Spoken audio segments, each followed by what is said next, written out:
వందనాలు దేవా. మరొక పర్యాయము ఉంటే ఎలా ఉంటామో, కంచె బయట ఉంటే ఎలా ఉంటామో, మేము కంచెలో ఉండగలిగినట్టుగా మీరు గుణపరిచిన విధానమును బట్టి వందనాలయ్యా. మమ్మలను సరిచేసిన విధానం బట్టి వందనాలయ్యా.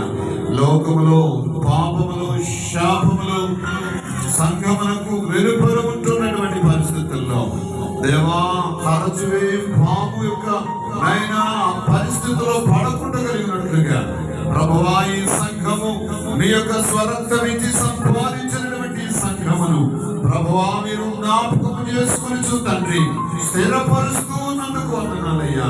ఈ మాటలు తండ్రి ప్రతి ఒక్కొక్కరు వారి యొక్క హృదయాలలో దేవా తలపోసుకొనొచ్చు దేవా యొక్క పవిత్రమైనటువంటి కంచెలో ఉండగలిగినట్లుగా ప్రభువా, సంఘమైనటువంటి కంచెలో ఉండగలిగినట్లుగా తండ్రి ప్రతి ఒక్కొక్కరిని మీరు సిద్ధపరచండి.